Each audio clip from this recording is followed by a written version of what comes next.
নমস্কার, এসকেআর online YouTube চ্যানেলে তোমাদের প্রত্যেককে স্বাগত। অত্যন্ত গুরুত্বপূর্ণ ভিডিও। যারা তোমরা এই বছর WBSSC গ্রুপ ডি পরীক্ষায় বসেছো, যারা পরীক্ষা দিয়েছো গ্রুপ ডিতে 40-এর মধ্যে, তো ভিডিওটা অত্যন্ত গুরুত্বপূর্ণ।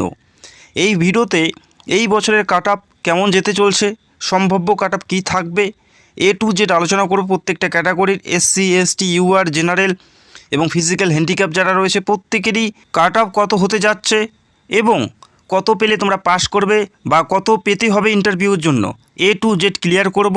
তো ভিডিওটি সম্পূর্ণ দেখো এবং তোমাদের রেজাল্ট কবে বের হবে, কবে রেজাল্ট দেওয়া হবে সেটাও কিন্তু এই ভিডিওতে তোমরা জানতে পারবে। ছোট একটা ভিডিও, অবশ্যই সম্পূর্ণ দেখো। যে সমস্ত কোয়ারিজগুলো তোমাদের রয়েছে গ্রুপ ডি সম্পর্কিত প্রত্যেকটা তথ্য তোমরা পাবে। অনেকেই মনে করছো যে এখানে যারা ফ্রেশার রয়েছে তাদের ক্ষেত্রে ভ্যাকেন্সিজ নেই বা চাকরি পাবে না, তেমন কোনো ব্যাপার নেই।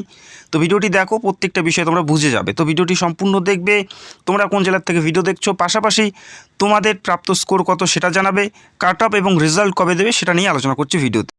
তো এই ভিডিওতে লিখিত পরীক্ষায় কত পেলে তোমরা পাস করবে, যেখানে 40-এর মধ্যে পরীক্ষা হয়েছে, সেই 40-এর মধ্যে কত পেলে তোমরা ইন্টারভিউর জন্য ডাক পাবে, অর্থাৎ পাস করতে পারবে, সেই বিষয় ক্লিয়ার করে দেবো। এবং পরীক্ষার পরে ইন্টারভিউ থাকবে এবং তারপরে ফাইনাল মেরিট লিস্ট হবে।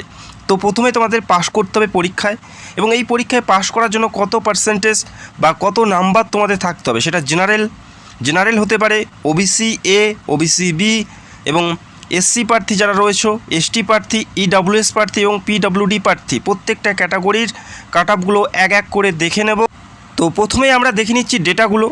দেখো, WBSSC গ্রুপ ডি, শুধুমাত্র গ্রুপ ডির কথা কিন্তু আমি বলছি, যেখানে টোটাল ভ্যাকেন্সিস 2026-এর জন্য 5488টি টোটাল শূন্যপদ, এবং 2016-তে যে ভ্যাকেন্সিসটি নেওয়া হয়েছিল, যেখানে চাকরি পেয়েছিল কত 4488 ছিল 2016-তে, যে প্যানেলটি কিন্তু বাতিল হয়ে গেছে।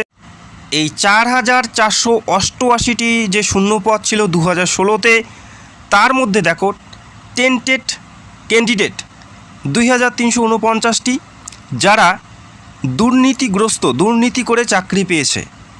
এবং তার মধ্যে দেখো এই সংখ্যাটা যদি 4488 থেকে বাদ দেই, তাহলে পড়ে থাকে 2139টি নন টেন্টেড প্রার্থী, অর্থাৎ যারা যোগ্য প্রার্থী তাদেরও কিন্তু চাকরি বাদ গেছে।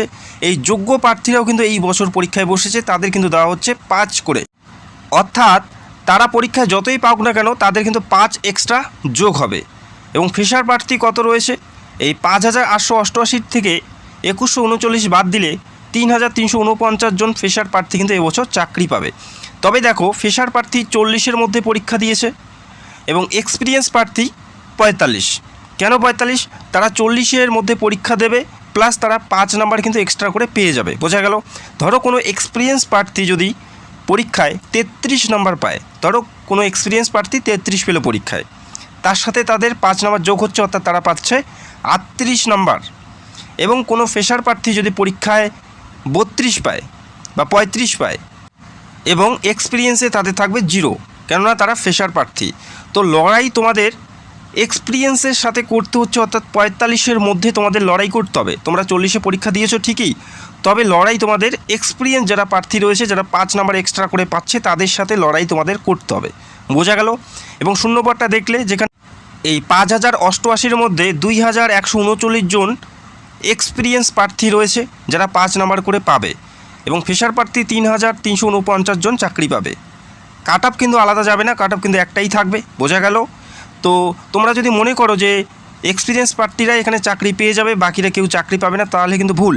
কেননা 3349 জন প্রার্থী ফ্রেশার এখানে চাকরি পাচ্ছে, শুধুমাত্র 2139 জনেই 5 নাম্বার করে তাদের দেওয়া হবে পরীক্ষায়, অর্থাৎ প্রাপ্ত স্কোর, লিখিত পরীক্ষার প্রাপ্ত স্কোর প্লাস 5 যারা এক্সপিরিয়েন্স, এবং যারা ফ্রেশার তারা শুধুমাত্র পরীক্ষায় যে নাম্বারটি পাবে সেটাই তাদের কাট আপ থাকবে। বোঝা গেল? তো আশা করি তোমরা বুঝতে পারলে, যেখানে 5488টি পোস্ট রয়েছে, 45-এর মধ্যে কাট আপ তোমাদের নির্ধারিত হবে। এবং 40-এ পরীক্ষা তোমরা দিয়েছো যারা ফ্রেশার, এবং যারা এক্সপিরিয়েন্স তারা 5 নাম্বার এক্সট্রা করে পাচ্ছে। তবে এই ভিডিওতে আলোচনা করব কতর মধ্যে তোমরা নাম্বার পেলে ইন্টারভিউর জন্য ডাক পাবে বা সেফ জোনে থাকবে। তার আগে তোমাদের জানতে হবে যে কতজন পরীক্ষার্থী পরীক্ষায় বসেছে এবং কোশ্চেন লেভেল কী ছিল। এটা কিন্তু একদম গুরুত্বপূর্ণ, কেননা কোনো কিছু কাট আপ নির্ধারণ করার জন্য মোট পরীক্ষার্থীর সংখ্যা সেটা কিন্তু খুব ইম্পর্টেন্ট। পরীক্ষার্থীর সংখ্যা যত বেশি হবে কাট অফ তত উপরে যাবে, পরীক্ষার্থীর সংখ্যা যত কম হবে কাট অফ তত নিচে যাবে। ঠিক একইভাবে কোশ্চেন লেভেল যত কঠিন হবে কাট অফ তত কম হবে, এবং কোশ্চেন লেভেল যত সহজ হবে কাট অফ ততই বেশি হবে। এই বছরের ক্ষেত্রে মোট আবেদনকারীর সংখ্যা 8 লক্ষ, পরীক্ষায় বসেছে 6.5 লক্ষ, পরীক্ষায় বসেছে 6.5 লক্ষ প্রার্থী, এবং কোশ্চেন ছিল মডারেট লেভেলের, ইজি টু মডারেট, একদম ইজি বলা যাবে না।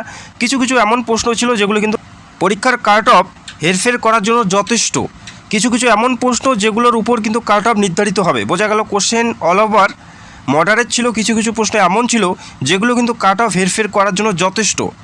কোন কোন কোশ্চেনগুলো আমি নেক্সট ভিডিওতে তোমাদের আলোচনা করব, কোন কোন এমন কোশ্চেন আছে যেগুলো কিন্তু কাট অফ হেরফের করতে পারে। বোঝা গেল। তো মডারেট লেভেলের কোশ্চেন ছিল, 6.5 লক্ষ প্রার্থী এখানে পরীক্ষায় বসেছে, এবং যেটা কাট অফ আমরা নির্ধারিত করেছি কোশ্চেনের লেভেল এবং পরীক্ষার্থীর সংখ্যা দেখে এবং বিগত বছরের কাট অফগুলো দেখার পর যেটা একটা ধারণা করা যাচ্ছে যে এই কাট অফের মধ্যে থাকবে। তোমরা অনস্ক্রিন দেখতে পাচ্ছ যেখানে এক্সপিরিয়েন্সের 5 নাম্বার সহ। বোঝা গেল শুধুমাত্র লিখিত পরীক্ষার কাট অফগুলো দেখে নাও, যেখানে জেনারেল প্রার্থী 35 থেকে 37-এর মধ্যে থাকলে তোমরা সেফ জোনে থাকবে, পাস করবে।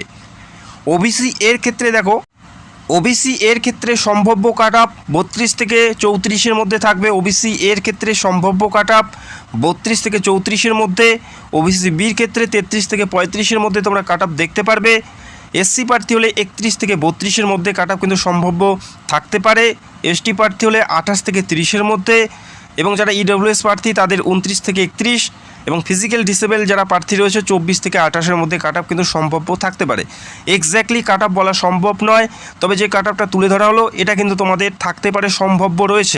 এর থেকে কম কাট অফ তোমরা আশা করতে পারো না, কারণ বিগত বছরের কাট অফগুলো তোমরা একবার দেখে নেবে। এর থেকে কম কাট অফ কিন্তু সম্ভব নয়। অনেক ইউটিউব চ্যানেলে বা অনেক প্ল্যাটফর্মে তোমরা দেখতে পারবে যে অনেক কম কাট অফ বলা হচ্ছে শুধুমাত্র ভিউজের জন্য। বোঝা গেল, সেটা কিন্তু তারাও জানে যে সেই কাট অফ যাবে না, শুধুমাত্র মন গড়া কিছু কথা তোমাদের জানানো হচ্ছে যাতে তোমরা খুশি হও। খুশি হওয়ার থেকেও বাস্তবটাকে তোমাদের মেনে নিতে হবে, এটাই বাস্তব। জেনারেল হলে 35 থেকে 37-এর মধ্যে তোমাদের কাট অফ থাকবে, এর থেকে কম অসম্ভব। ওবিসি এ হলে 32 থেকে 34, ওবিসি বি হলে 33 থেকে 35-এর মধ্যে নাম্বার থাকবে। এসসি হলে 31 থেকে 32, এবং এসটি প্রার্থী হলে 28 থেকে 30, এবং ইডব্লিউএস হলে 29 থেকে 31, এবং পিডব্লিউডি ফিজিক্যাল ডিসেবল প্রার্থী হলে 24 থেকে 28-এর মধ্যে তোমাদের কাট অফ ঘোরাঘুরি করবে। বোঝা গেল। 5 নম্বর এক্সপিরিয়েন্স প্রার্থী পাচ্ছে, যেখানে 2139 প্রার্থী রয়েছে, বাকি 3000 প্লাস প্রার্থী ফ্রেশার এখানে চাকরি পাবে। এমনটা নয় যে ফ্রেশার চাকরি পাচ্ছে না, তারা চাকরি পাবে। অনেকেই মনে করছে যে এক্সপিরিয়েন্স যারা রয়েছে তারাই চাকরি পেয়ে যাবে, বাকিরা কেউই চাকরি পাবে না, এমন কিন্তু ব্যাপার নয়। এক্সপিরিয়েন্সের ভ্যাকেন্সিস কত সেটা আমি তোমাদের দেখিয়ে দিলাম। এবং রেজাল্ট কবে প্রকাশিত হতে পারে অলরেডি কিন্তু নোটিশ প্রকাশিত করে জানিয়েছে যে জুলাইয়ের আগে কোনো রকমভাবেই রেজাল্ট পাবলিশ হচ্ছে না, অর্থাৎ সেপ্টেম্বর বা আগস্ট মাসে রেজাল্ট পাবলিশ হওয়ার সম্ভাবনা আছে। আগস্ট মাসের লাস্ট উইক অথবা সেপ্টেম্বরের প্রথম সপ্তাহে তোমরা রেজাল্ট দেখতে পারবে। তো আশা করি তোমরা বুঝতে পারলে।